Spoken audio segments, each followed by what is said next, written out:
Hello students, मैं माधव मिश्रा सृजन परिवार की तरफ से आप सभी का स्वागत करता हूं। आज हम लोग क्लास 10th का एक चैप्टर पढ़ेंगे। प्रीवियस कुछ दिनों में हम लोगों ने क्लास 10th का एक चैप्टर स्टार्ट किया था, बायोलॉजी का चैप्टर लाइफ प्रोसेसेस।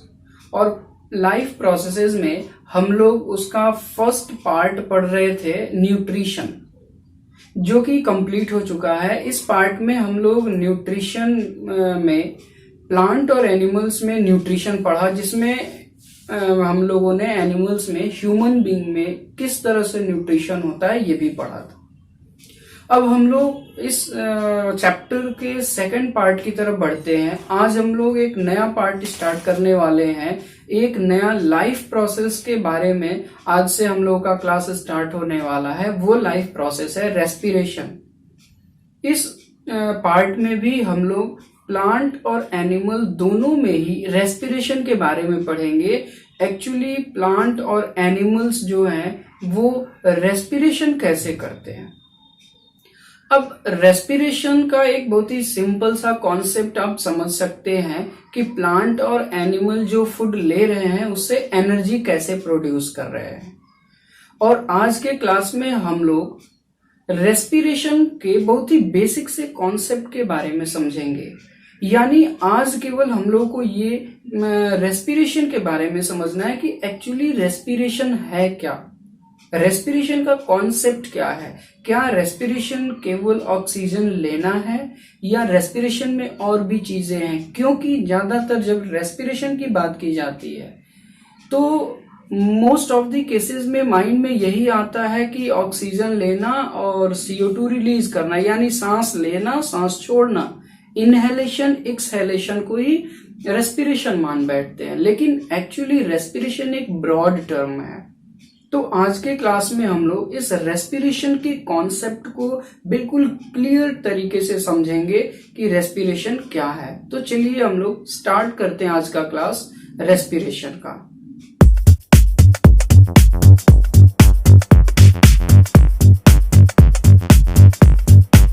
तो चलिए हम लोग रेस्पिरेशन को बहुत ही बेसिक तरीके से समझने की कोशिश करते हैं। अब जब रेस्पिरेशन को समझना है तो सबसे पहले हम लोग चलते हैं न्यूट्रिशन से, इसको हम लोग जोड़ के देखते हैं। हम लोगों ने न्यूट्रिशन, इससे पहले न्यूट्रिशन पार्ट पढ़ा हुआ था। न्यूट्रिशन में आपने क्या पढ़ा था? न्यूट्रिशन में आपने पढ़ा था कि कोई भी ऑर्गेनिज्म ये क्या कर रहा है, अपना फूड ले रहा है, या तो खुद सिंथेसाइज कर रहा है या वो किसी और ऑर्गेनिज्म से ले रहा है, जिसमें हम लोगों ने न्यूट्रिशन के स्टेप्स पढ़े हुए थे। एनिमल्स में हम लोगों ने डिफरेंट न्यूट्रिशन के स्टेप्स पढ़े हुए थे, जैसे इंजेशन था, डाइजेशन था, एब्जॉर्प्शन, एसिमिलेशन, इजेशन। इसमें जरा आप रिकॉल करिए कि हम लोगों ने एक स्टेप पढ़ा हुआ था इसमें, एसिमिलेशन। एसिमिलेशन ये क्या था? डाइजेशन और एब्जॉर्प्शन के बाद का प्रोसेस था। अगर आप देखें तो हम लोगों ने ये पढ़ा था कि ऑर्गेनिज्म पहले फूड लेता है, इनटेक करता है, बॉडी में उसको डाइजेस्ट करता है और फिर जो भी न्यूट्रिएंट है उनको एब्जॉर्ब करता है। वो सभी एब्जॉर्ब्ड न्यूट्रिएंट्स वो जाते कहाँ हैं? तो ब्लड के थ्रू सेल्स में जाते हैं। ब्लड के थ्रू वो न्यूट्रिएंट्स सेल में गए जहां उनका एसिमिलेशन होता है। और एसिमिलेशन का अगर आप रिजल्ट देखें, यानी एसिमिलेशन में होता क्या है, तो एसिमिलेशन में हम लोगों ने पढ़ा हुआ था कि जो फूड मटेरियल है, जो भी फूड मटेरियल है, यानी न्यूट्रिएंट जो डाइजेशन से हम लोगों के सेल में गया, डाइजेशन के बाद न्यूट्रिएंट एब्जॉर्ब हुए और वो कहाँ गए? सेल्स को गए। वो फूड का या उन न्यूट्रिएंट का जब सेल में जाते हैं तो दो तरीके से यूज किया जाता है। एक तो यूज किया जाता है क्या? फ्यूल के फॉर्मेशन में। Fuel formation in the sense कि एनर्जी प्रोडक्शन। इसी फ्यूल से क्या करते हैं? एनर्जी प्रोड्यूस करते हैं। तो एक तो फ्यूल फॉर्मेशन में इस फूड का यूज करते हैं, दूसरा इस फूड का यूज कहाँ करते हैं? तो इस फूड का यूज करते हैं डिफरेंट बायोमोलिक्यूल्स को बनाने में। बायोमोलिक्यूल्स ऐसे बायोमॉलिक्यूल्स जिनका यूज करेंगे कहाँ पे, ग्रोथ में, जिनका यूज करेंगे रिपेयर में। यानी बॉडी का कोई पार्ट अगर डैमेज है तो उसको रिपेयर करने में इन डिफरेंट न्यूट्रिएंट की जरूरत पड़ती है। तो हम लोग का ये जो चैप्टर यानी कि रेस्पिरेशन स्टार्ट होने वाला है वो टोटली रिलेटेड है इस पार्ट से। यानी हम लोग इस चैप्टर में इस पार्ट को पढ़ेंगे कि कैसे जो एब्जॉर्ब्ड न्यूट्रिएंट है, फूड है, उसका यूज करके कैसे उसको एज अ फ्यूल लेके और एनर्जी प्रोड्यूस किया जाता है। क्योंकि आपको पता है this energy is important to perform different functions. जो भी फंक्शंस हैं ऑर्गेनिज्म में, जो भी फंक्शंस होते हैं, उन सभी फंक्शंस को परफॉर्म करने के लिए एनर्जी जो है ये इंपॉर्टेंट है, इसेंशियल है। इस एनर्जी के बिना कोई फंक्शन परफॉर्म नहीं कर सकते। तो कैसे ये एनर्जी प्रोड्यूस हो रहा है, ये टोटल जो भी प्रोसेस है इसको हम लोग पढ़ेंगे रेस्पिरेशन में।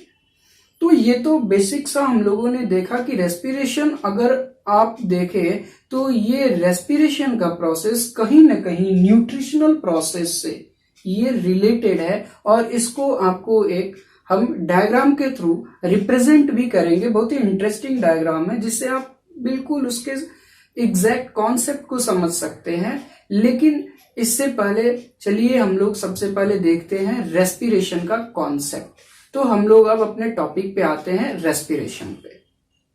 आइए तो हम लोग रेस्पिरेशन प्रोसेस को समझते हैं। सबसे पहले रेस्पिरेशन के डेफिनेशन से ही स्टार्ट करते हैं। देखते हैं रेस्पिरेशन का डेफिनेशन क्या है। अगर रेस्पिरेशन प्रोसेस को डिफाइन करें, सिंपल, बिल्कुल सिंपल लैंग्वेज में समझते हैं। रेस्पिरेशन का मतलब है द प्रोसेस ऑफ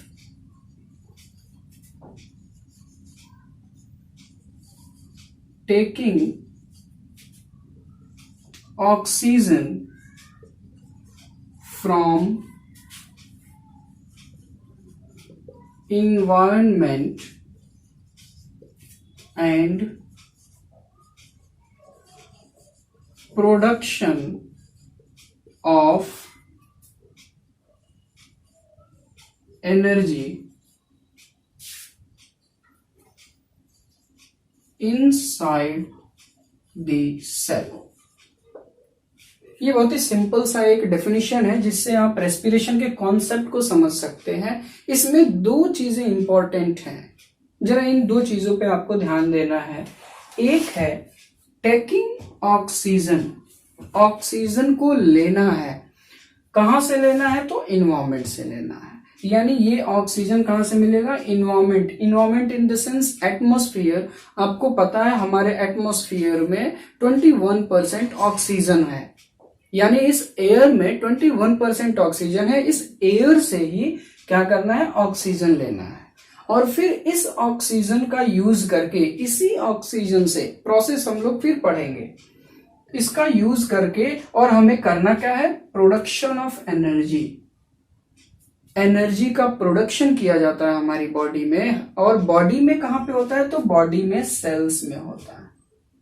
यानी एटमॉस्फेयर से ऑक्सीजन लिया और सेल्स में इस एनर्जी का प्रोडक्शन किया। ये जो सिंपल सा एक प्रोसेस है जिसमें कोई ऑर्गेनिज्म इन्वायरमेंट से ऑक्सीजन ले रहा है और उस ऑक्सीजन का यूज करके वो एनर्जी प्रोड्यूस कर रहा है, इसी प्रोसेस को कहते हैं रेस्पिरेशन। अब यहाँ पे एक टर्म जरा आप लोग ध्यान दीजिएगा। जैसे यहाँ पे एनर्जी का प्रोडक्शन कहाँ पे हो रहा है, इनसाइड द सेल, सेल के अंदर एनर्जी का प्रोडक्शन हो रहा है। इसलिए रेस्पिरेशन को सेलुलर रेस्पिरेशन भी कहते हैं, सेलुलर रेस्पिरेशन।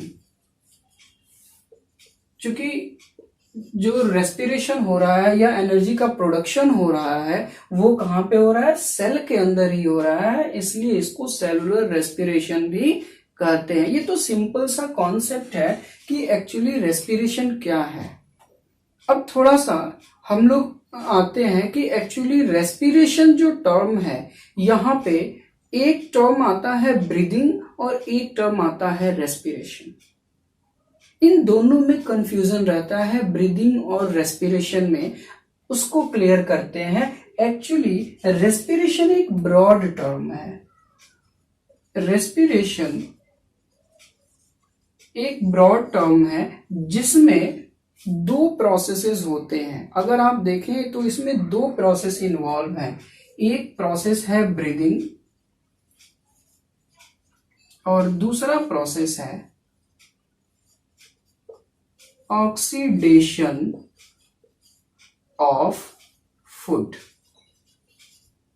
ब्रीदिंग और ऑक्सीडेशन ऑफ फूड, यही तो हम लोगों ने डेफिनेशन में भी पढ़ा। जरा डेफिनेशन को फिर से देखिए। आपने क्या कहा? Process of taking oxygen. हम लोग ऑक्सीजन कैसे लेते हैं? ब्रीदिंग के थ्रू लेते हैं, जिसमें हम लोग ब्रीदिंग प्रोसेस में भी दो स्टेप्स फॉलो करते हैं। ये भी दो स्टेप्स से मिलके बना हुआ है। ब्रीदिंग में दो चीजें हैं, दो प्रोसेसेस हैं। एक है इनहेलेशन और दूसरा है एक्सहेलेशन। इनहेलेशन और एक्सहेलेशन। इनहेलेशन क्या है? इनहेलेशन के थ्रू हम लोग ऑक्सीजन लेते हैं। इनहेलेशन यानी सांस लेना, सांस को अंदर लेना। इन्वायरमेंट से एयर हम लोग लेते हैं अपने लंग्स में और इसमें ऑक्सीजन एब्सॉर्ब करते हैं। दूसरा है एक्सहेलेशन। एक्सहेलेशन प्रोसेस में क्या करते हैं? CO2 रिलीज करते हैं हम लोग। इस प्रोसेस के थ्रू नॉर्मल से हम लोग कहते हैं कि ऑक्सीजन लेते हैं, CO2 रिलीज करते हैं। तो एक्चुअली ऑक्सीजन लेने वाला जो प्रोसेस है, जिस प्रोसेस के थ्रू ऑक्सीजन लेते हैं हम लोग, उस प्रोसेस को कहते हैं इनहेलेशन, और जिसके थ्रू CO2 रिलीज करते हैं उसको कहते हैं एक्सहेलेशन। तो ये इनहेलेशन ऑक्सीजन टेकिंग प्रोसेस है, एक्सहेलेशन CO2 रिलीजिंग प्रोसेस। तो रेस्पिरेशन में एक तो पार्ट हो गया ब्रीदिंग और दूसरा पार्ट है ऑक्सीडेशन ऑफ फूड। अब हम लोगों ने ये जो ऑक्सीजन लिया इनहेलेशन के थ्रू, इसी ऑक्सीजन का यूज किया जाता है। इस ऑक्सीजन का यूज किया जाता है किस लिए? ऑक्सीडेशन के लिए। अब सिंपल सी चीज है, ऑक्सीडेशन किसका करेंगे? ऑक्सीडेशन एक यूं कह सकते हैं कि सिंपली बर्निंग प्रोसेस है। ऑक्सीडेशन का मतलब बर्निंग प्रोसेस, जिसमें फूड मटेरियल्स को बर्न करके यानी उनको ब्रेक किया जाता है और ब्रेक करके इससे एनर्जी प्रोड्यूस की जाती है। तो इस ऑक्सीजन का यूज करके ऑक्सीडेशन कर रहे हैं। ऑक्सीडेशन किसका कर रहे हैं? तो ऑक्सीडेशन कर रहे हैं फूड का। किस लिए कर रहे हैं?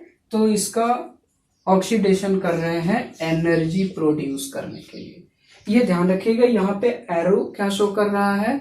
एनर्जी ये जो है रिलीज हो रही है। ध्यान रखिएगा, अगर ये एनर्जी को शो करने वाला सिंबल है, अगर कहीं एरो ऊपर की तरफ बना है यानी इसको कहते हैं हम लोग एक्सोथर्मिक प्रोसेस। यानी यहां जो है एक ऐसा ये प्रोसेस है जिसमें एनर्जी रिलीज हो रही है।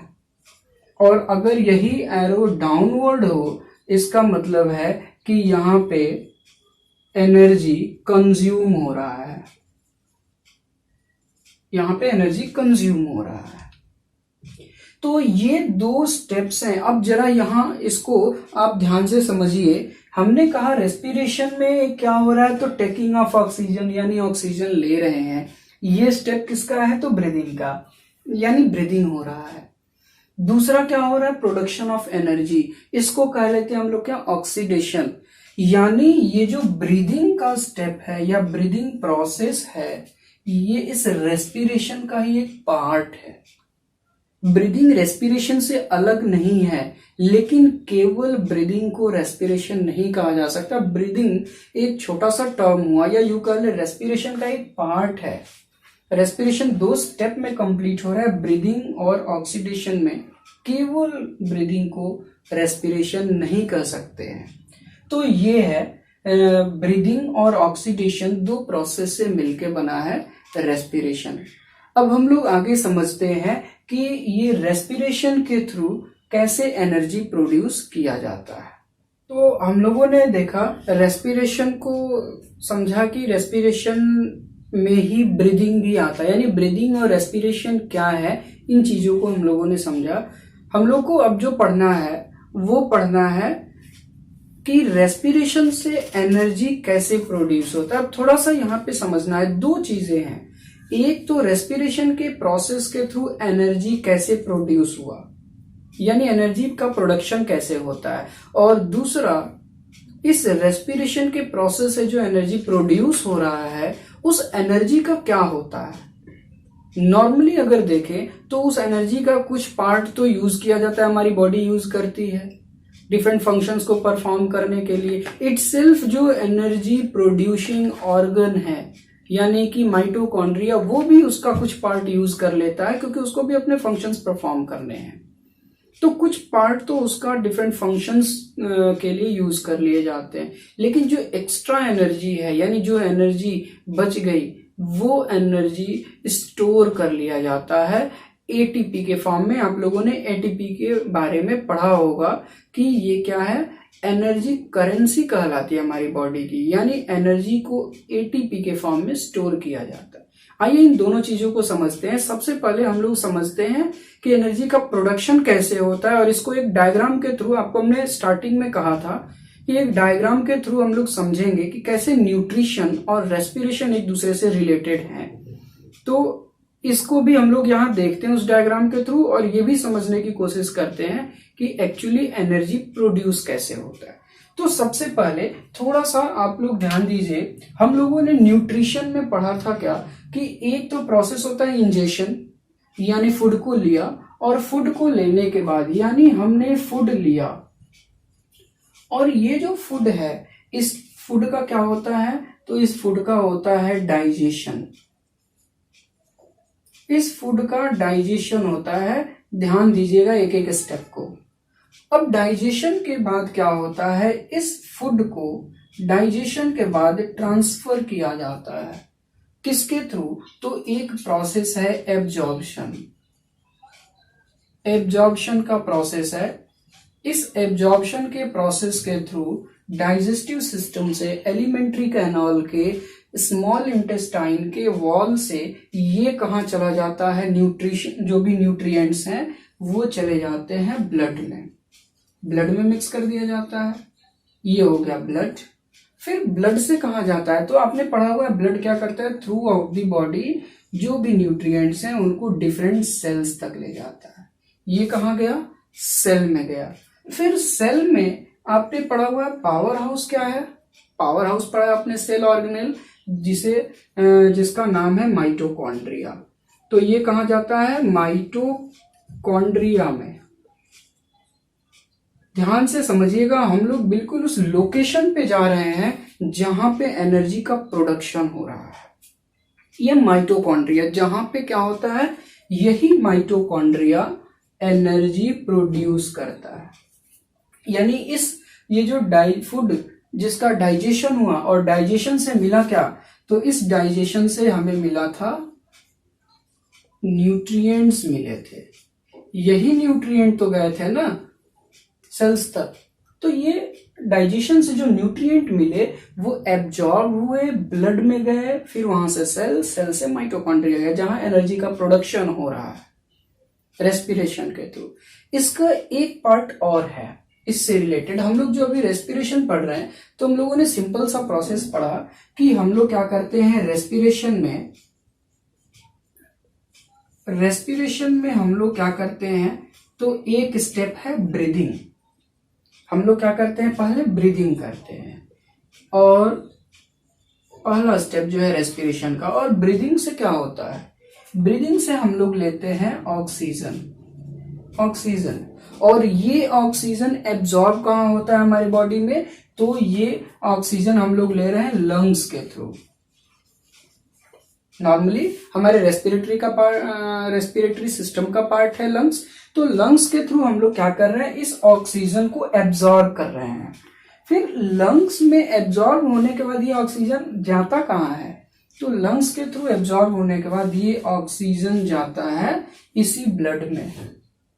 यानी जैसे डाइजेशन के बाद, एब्जॉर्प्शन के बाद न्यूट्रिएंट गए थे ब्लड में, वैसे ही रेस्पिरेशन में ब्रीदिंग के थ्रू जो ऑक्सीजन लिया जाता है वो कहाँ जाता है, उसको भी ब्लड में ही डाल दिया जाता है। आपने पढ़ा हुआ है कि ब्लड के थ्रू ही ऑक्सीजन पूरे बॉडी में जाता है। फिर ये ब्लड क्या करता है, इस ऑक्सीजन को सेल तक ले जाता है। फिर यानी ये ऑक्सीजन गया कहाँ, सेल को। जैसे न्यूट्रिएंट पहले ब्लड में गए फिर सेल में गए, वैसे ही ऑक्सीजन भी ब्लड में जाता है, फिर ब्लड के थ्रू सेल में जाता है। और फिर सेल में यही जो माइटोकॉन्ड्रिया है, माइटोकॉन्ड्रिया में इस ऑक्सीजन का यूज करके, सिंपली आप समझ सकते हैं कि इस ऑक्सीजन का यूज होता है यहाँ माइटोकॉन्ड्रिया में।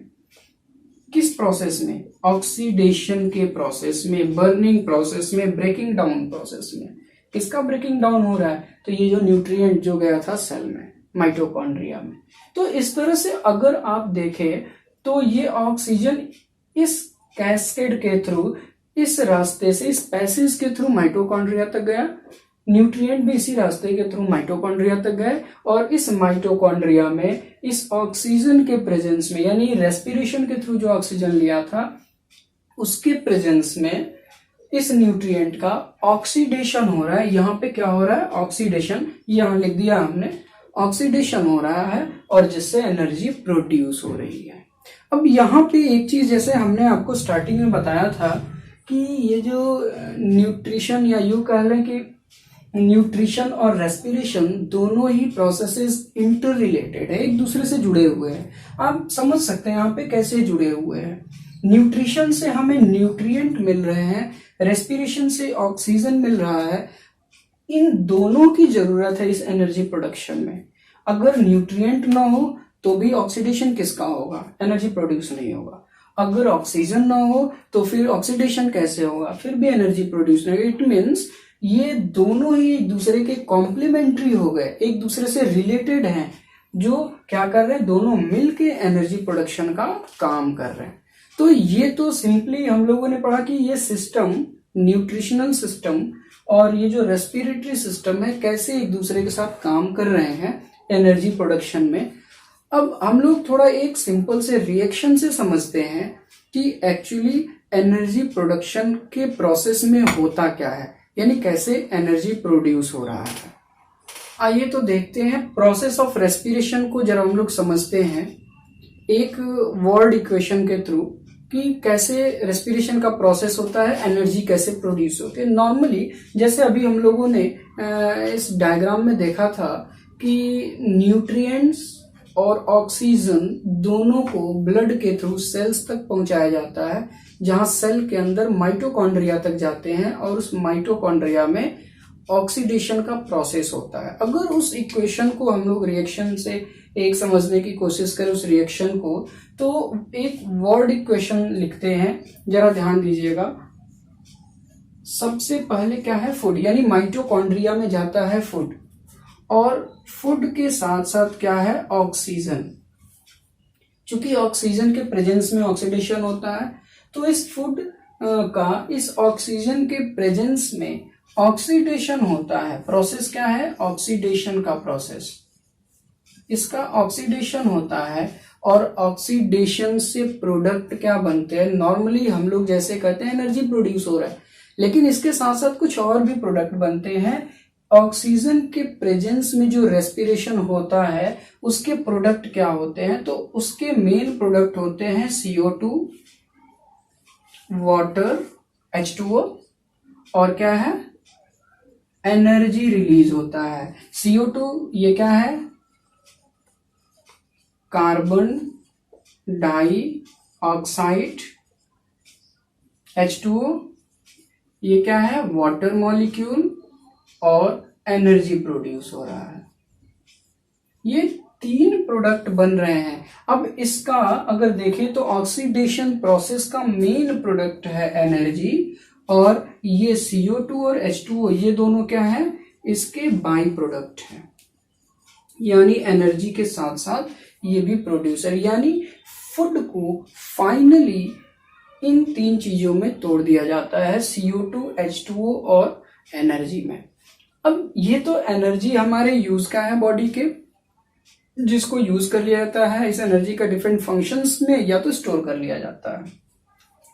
अब इसमें ये जो दो बाई प्रोडक्ट हैं इनका क्या होता है, जो दो बाई प्रोडक्ट बने, इसमें ध्यान दीजिएगा ये जो CO2 है ये वेस्ट प्रोडक्ट है हमारे बॉडी का, यानी बाई प्रोडक्ट में भी ये वेस्ट है, हमारे बॉडी का किसी यूज का नहीं है, ये बॉडी के लिए हार्मफुल है। इसको क्या करते हैं, बॉडी से रिमूव आउट कर दिया जाता है। नॉर्मल सा एक कॉन्सेप्ट है, जैसे हम लोग कहते हैं कि हम CO2 रिलीज करते हैं, तो आपके दिमाग में ये रहना चाहिए कि वो CO2 एक्चुअली हमारे बॉडी में आता कहाँ से है। तो एनर्जी प्रोडक्शन के प्रोसेस में ही CO2 as a by product बनता है, और चूंकि ये वेस्ट प्रोडक्ट है हमारे बॉडी के लिए, इसका कोई यूज नहीं है, इसलिए इसको फिर क्या किया जाता है, रिमूव आउट कर दिया जाता है बॉडी से। अब इस वाटर का क्या होता है, क्योंकि ये वाटर जो है हमारे बॉडी के लिए यूजफुल है, वाटर का यूज है हमारे बॉडी में, तो इसको डिफरेंट अदर वर्ड्स में क्या कर लिया जाता है, इसको यूज कर लिया जाता है। और एनर्जी तो ये मेन प्रोडक्ट है, इसका यूज डिफरेंट फंक्शंस में किया जाता है। तो ये प्रोसेस है रेस्पिरेशन का, जिसके थ्रू एनर्जी प्रोड्यूस किया, यानी फाइनली फूड को CO2, H2O और एनर्जी में ब्रेक कर दिया जाता है। अब यहाँ पे जो फूड है ये क्या होता है, तो फूड में मेनली जो भी डिफरेंट न्यूट्रिएंट्स हैं उनको कन्वर्ट किया जाता है ग्लूकोज में। एक्चुअली ग्लूकोज जो है ये सिंपलेस्ट और स्मॉलेस्ट यूनिट है कार्बोहाइड्रेट का, जिससे इजीली एनर्जी, इसका ऑक्सीडेशन करके आसानी से एनर्जी प्रोड्यूस किया जा सकता है। तो ये तो प्रोसेस है कि कैसे एनर्जी प्रोड्यूस हो रहा है सेल में। अब हम लोग पढ़ते हैं कि ये जो एनर्जी प्रोड्यूस हुआ इसको क्या करते हैं। चूंकि हम लोगों ने नॉर्मली ये पढ़ा हुआ है कि एनर्जी जो है इसके दो फेट हैं। जो एनर्जी प्रोड्यूस हुआ,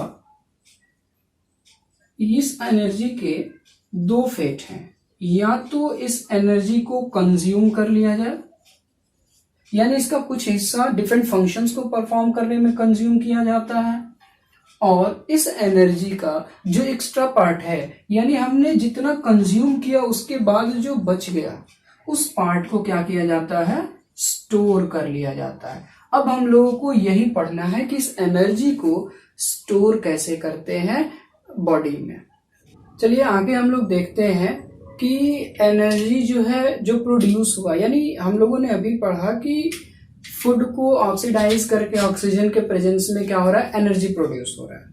एनर्जी को यूज किया गया, जो बचा हुआ एनर्जी उसको स्टोर किया जा रहा है। तो ये एक्चुअली एनर्जी स्टोर कैसे हो रहा है, यानी हमारे बॉडी में एनर्जी को स्टोर कैसे किया जाता है, ये समझते हैं। सबसे पहले तो हम सभी लोग जानते हैं कि हमारे बॉडी में जो एनर्जी का स्टोर्ड फॉर्म है एनर्जी का, वो है ATP। अगर ATP का फुल फॉर्म देखें, ATP का पूरा नेम क्या है, तो ATP का पूरा नाम है एडिनोसिन ट्राइफॉस्फेट। ATP का पूरा नाम है एडिनोसिन ट्राइफॉस्फेट।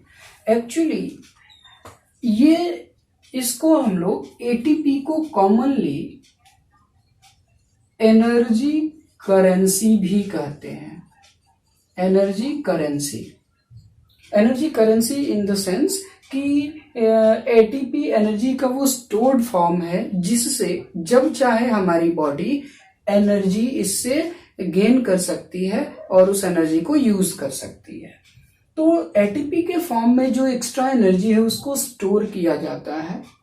अब ये कह रहा है कि ATP के फॉर्म में स्टोर हुआ, जब चाहे यूज कर ले, लेकिन इस ATP के फॉर्म में ये कैसे स्टोर होता है इसको जरा समझते हैं हम लोग। इसको समझने के लिए हम लोग को 2-3 टर्म्स को समझना होगा।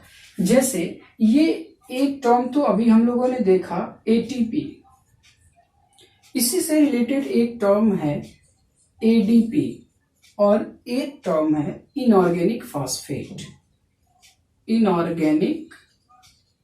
फॉस्फेट। इसको हम लोग ऐसे भी शो करते हैं, कैपिटल P स्मॉल i से। अब ये है क्या?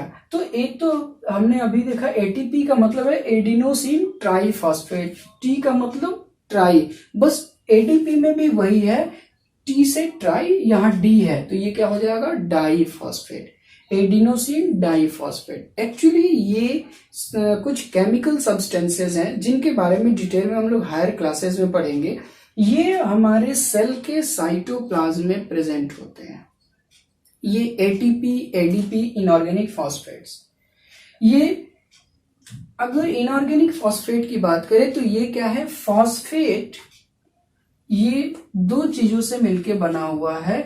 एक तो है फॉस्फोरस और एक है ऑक्सीजन, यानी फॉस्फोरस और ऑक्सीजन के मिलने से बनता है इनऑर्गेनिक फॉस्फेट, जो कि एनर्जी का फॉर्म है। अब नॉर्मली अगर हम देखें एनर्जी स्टोर कैसे होता है, तो सबसे पहले क्या होता है, हमारे जो सेल है, सेल में नॉर्मली ये जो बेसेस हैं या ये जो सब्सटेंसेस हैं ये एडीपी के फॉर्म में ही होते हैं, यानी एडिनोसिन डाइफॉस्फेट, एडीपी। एनर्जी जो प्रोड्यूस होता है जो भी हमारे बॉडी में, वो इनऑर्गेनिक फॉस्फेट्स के फॉर्म में प्रोड्यूस होता है, और उन इनऑर्गेनिक फॉस्फेट्स को यानी इस एडीपी के साथ इनऑर्गेनिक फॉस्फेट जुड़ता है। ये एडीपी एक ऐसा एनर्जी फॉर्म है जिसके पास लो एनर्जी होता है, यानी इसके पास बहुत कम एनर्जी होती है, जबकि एटीपी क्या है, हाई एनर्जी फॉर्म है, यानी इससे अगर हम लोग एनर्जी प्रोड्यूस करें तो ज्यादा एनर्जी प्रोड्यूस होगा, जबकि एडीपी से बहुत कम एनर्जी मिलता है। अब किया क्या जाता है, इस एडीपी को एटीपी में कन्वर्ट कर लिया जाता है। कैसे कन्वर्ट किया जाएगा, तो नॉर्मली हम लोगों के सेल में एडीपी ही होता है, लेकिन इस एडीपी के साथ जो फॉस्फेट, इनऑर्गेनिक फॉस्फेट प्रोड्यूस हुआ, यानी जो एनर्जी प्रोड्यूस हुआ, एनर्जी वो जो होता है इनऑर्गेनिक फॉस्फेट के फॉर्म में ही होता है। ये इनऑर्गेनिक फॉस्फेट जब जुड़ता है तो ये क्या बन जाता है, ये बना लेता है एटीपी। अब थोड़ा सा और डिटेल में समझें, अगर एडीपी को, एडीपी का मतलब क्या हुआ, एडिनोसिन डाइफॉस्फेट। एडिनोसिन एक नाइट्रोजनस बेस है, आप सिंपल समझिए कि केमिकल है एडिनोसिन। डाइफॉस्फेट यानी इसके साथ दो फॉस्फेट ग्रुप जुड़े हुए हैं पहले से। डाई मतलब दो फॉस्फेट ग्रुप, यही इनऑर्गेनिक फॉस्फेट जुड़ा हुआ है। इसके साथ एक फॉस्फेट और जुड़ रहा है तो ये क्या बन जाएगा, 3 हो गए ना, तो ट्राई कर लेते हैं, तो ये क्या हो गया, एटीपी बन गया, यानी एडिनोसिन ट्राइफॉस्फेट। ये एनर्जी का वो स्टोर्ड फॉर्म है जिसके पास हाई अमाउंट ऑफ एनर्जी होती है। इसी बॉन्ड को, ये जो एक्चुअली ये क्या होता है, फॉस्फेट बॉन्ड होता है जिससे ये फॉस्फेट्स, इनऑर्गेनिक फॉस्फेट्स जुड़े रहते हैं। इसी बॉन्ड को जब एनर्जी की जरूरत होती है तो ब्रेक किया जाता है। जब ये बॉन्ड टूटता है तो इससे क्या होता है, एनर्जी रिलीज होती है, फिर उस एनर्जी को यूज किया जाता है। अब यहाँ पे ध्यान दीजिएगा, पहले सेल में क्या किया गया, जब माइटोकॉन्ड्रिया में फूड को ऑक्सीडाइज करके एनर्जी प्रोड्यूस किया गया इनऑर्गेनिक फॉस्फेट के फॉर्म में, तो ये इनऑर्गेनिक फॉस्फेट एडीपी के साथ जुड़ा और ये क्या बना लिया, एटीपी। अब ये एटीपी एक एक्टिवेटेड स्टोर्ड फॉर्म है एनर्जी का, ये हमारे सेल के साइटोप्लाज्म में पड़ा रहता है। अब इस एटीपी का जिस भी सेल ऑर्गेनेल को जरूरत होती है वो इस एटीपी का यूज करता है और यूज करके इससे एनर्जी प्रोड्यूस करता है। कैसे किया, तो अभी बताया हमने, ये फॉस्फेट बॉन्ड्स को ब्रेक किया जाता है जिससे एनर्जी रिलीज होती है और फिर उस एनर्जी का यूज कर लिया जाता है। अब ये तो है कि एनर्जी को स्टोर कैसे किया, तो स्टोर करने के लिए एडीपी के साथ इनऑर्गेनिक फॉस्फेट जुड़ा, यानी जो एनर्जी प्रोड्यूस हुआ था और वो एटीपी के फॉर्म में कन्वर्ट हो गया। और फिर अगर इस एनर्जी को यूज करना है, यानी जो स्टोर्ड एनर्जी जो स्टोर किया, यानी एटीपी के फॉर्म में जब भी जरूरत पड़ती है एनर्जी की, तो फिर क्या करते हैं, इस एटीपी को ब्रेक किया जाता है। ये डिफरेंट जो फॉस्फेट बॉन्ड्स दिखाई पड़ रहे हैं, ये जो बॉन्ड्स हैं इनको कहते हैं फॉस्फेट बॉन्ड। फॉस्फेट बॉन्ड को ब्रेक किया जाता है और ये किसमें अगेन ये कन्वर्ट हो जाता है, किसमें, एडीपी में, एटीपी कन्वर्ट हो जाएगा एडीपी में। और इसके साथ साथ ये जो इनऑर्गेनिक फॉस्फेट है यानी एनर्जी फॉर्म है ये भी अलग हो जाएगा। और इससे क्या होगा, इससे बॉन्ड के टूटने से एनर्जी प्रोड्यूस होगी, इस एनर्जी को फिर यूज कर लिया जाएगा डिफरेंट फंक्शंस में।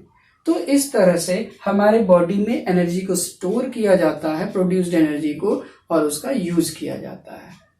तो आज हम लोगों ने रेस्पिरेशन का कॉन्सेप्ट समझा कि रेस्पिरेशन क्या है, कैसे उसमें एनर्जी प्रोड्यूस होती है, और रेस्पिरेशन के प्रोसेस में जो एनर्जी प्रोड्यूस हुआ उसको कैसे स्टोर करेंगे, कैसे यूज करेंगे।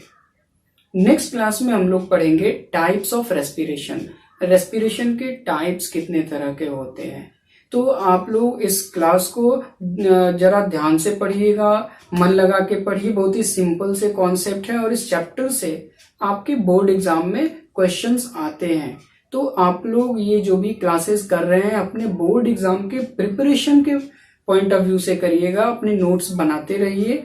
और मैं फिर कहूंगा अगर आपको ये टॉपिक समझ में आ रहे हैं, यूजफुल लग रहे हैं, तो आप सब इस चैनल को सब्सक्राइब करिए, लाइक करिए और अपने सभी फ्रेंड्स के साथ शेयर करिए जो बोर्ड एग्जाम का प्रिपरेशन करना चाहते हैं। घर बैठे बैठे वो अपने बोर्ड एग्जाम का प्रिपरेशन कर सकते हैं। धन्यवाद।